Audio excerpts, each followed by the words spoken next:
Hi,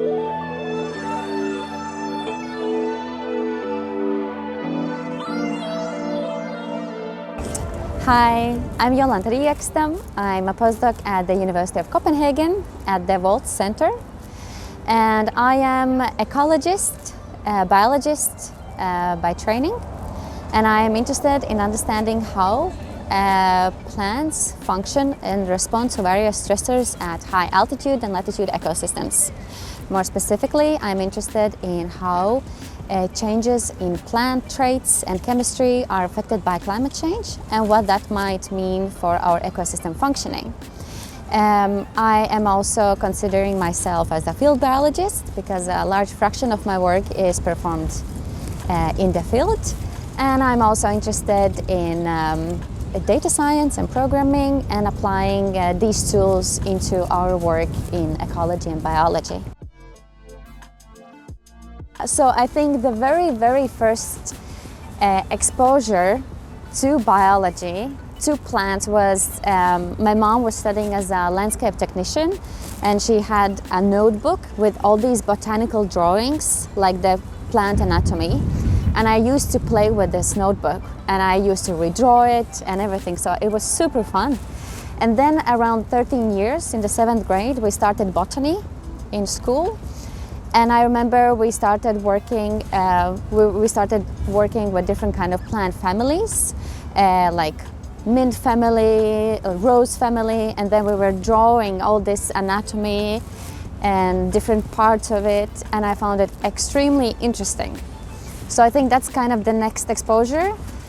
And then the last part, I think, was that I also started becoming very interested in climate change, and I was part of a lot of non-governmental organizations, and we organized different kind of events like Earth Hour in our hometown, and we were among the first ones who organized it in Latvia, World Environmental Day, World Water Day. So these kind of activities kind of were like part of climate change topic. And then I also met a lot of biologists during this non-governmental organization time, and many of them started their studies in Latvia, at the University of Latvia in the botanical biology faculty, and they invited me to join this biology classes for high school students. And I guess that was it. That was already the steps over there. And yeah, I think when I was 13, I was like, yep, I think I want to study biology. So here I am sitting on this tree at the Universitetsparken at the University of Copenhagen and telling how I became a biologist. Yeah. If I need to answer in one sentence, it's like I get to go to very beautiful places high up in the north, and I just love being outdoors. But to answer a little bit more specifically and scientifically a bit, I think working in high altitude and latitude ecosystems, these are pristine ecosystems. We don't know a lot about them still, and I'm just really interested in trying to understand how they function and work. So I get this chance to do that by going out on a field work. Also, like the whole planning of the field work is like you need the perfect plan A, but you know, things go wrong and things can go different ways, so then you need to have this perfect plan A, B, C, E, D, and it's this whole like planning of it is also very interesting. Also, we usually stay out in the research stations, and there are all researchers from all over the world, and you get to meet those researchers. So you interact with them during lunch, dinner, social activities, you talk to them scientifically and socially, so the whole environment is very special, and I don't think you really get to experience that on your daily basis, and maybe in another jobs, maybe you do, but that's, I think, very special. At the same time, you can also meet locals. For example, I spent 3 months in Greenland, and I get to know a lot of locals. We lived with them, and so we got to talk to them and see how they, for example, experience climate change directly, or how they see things have changed. So that's also very interesting to be part of the local community. And also you get to meet your colleagues in a very different setting. You spend hours in the field together. You might be cold, you might be hot, it might be raining. You need to do a lot of work. It's quite intense and squeezed. But you then share meals together. You maybe live in the same room with them. And it's just another way of getting to know your colleagues. The lab work I'm doing is a little bit more different that you would think in the classical white molecular microbiology type of lab work. But for example, our lab work is to prepare our samples and sampling systems before the field, logging different climate sensors, and then coming back from the field, we need to process the samples, weigh them, scan them. We need to charge our sampling systems and so on. So we do lab work, but it's a little bit different. But for my new project, I'll be actually working in the classical lab setup.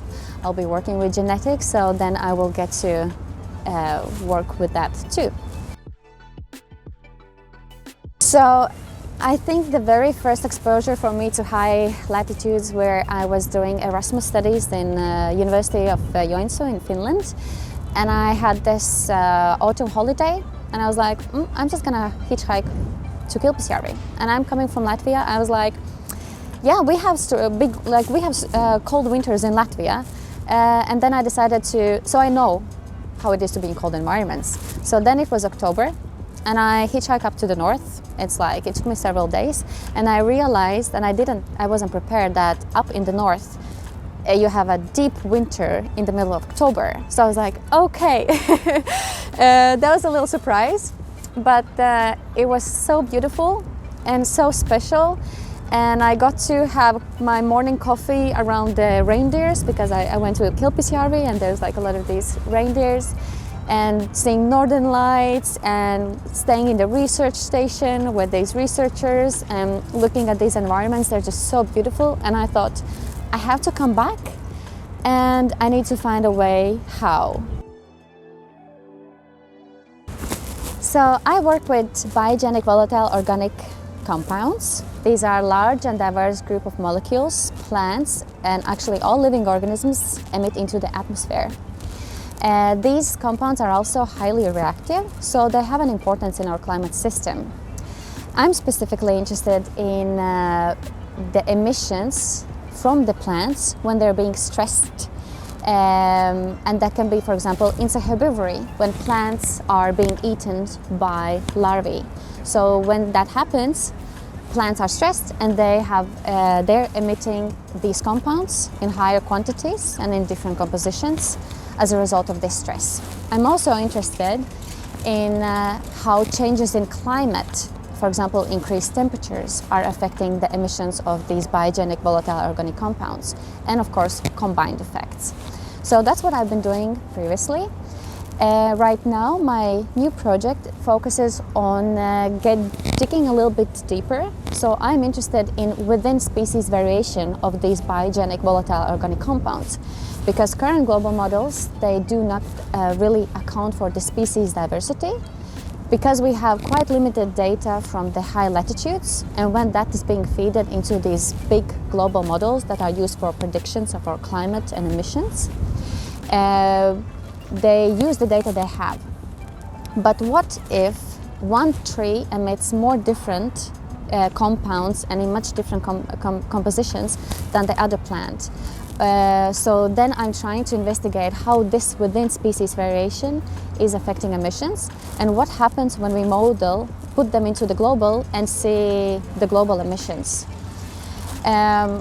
So this is my plan this is my current project plan, and that involves doing field work in subarctic in 3 locations in the north, measuring volatiles, measuring different within species variation factors, as well as collecting tree cores to look at the tree age, as that is an important factor for the emissions, and also collecting leaf samples for the genetics.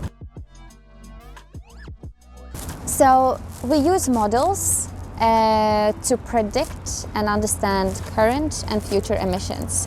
So for example, we can look at the air quality in cities, And then we can use these models to predict what happens if some climatic factors change, how these emissions will change.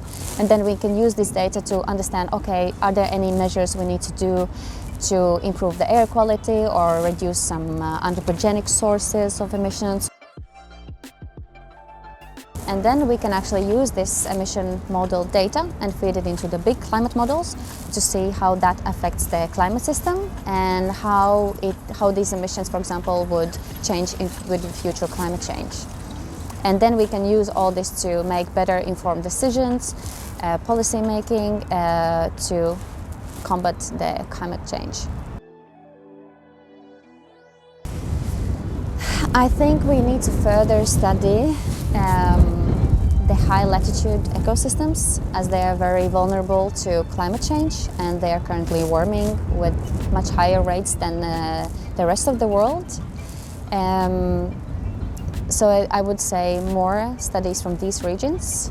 And I think we also should definitely mix the field studies together with the lab studies to better understand the processes that are important for really understanding what is happening within, for example, the plant in the lab, for example, the process understanding, but at the same time we need the data from the natural populations where plants are constantly exposed to different kind of stressors and to understand how plants respond there.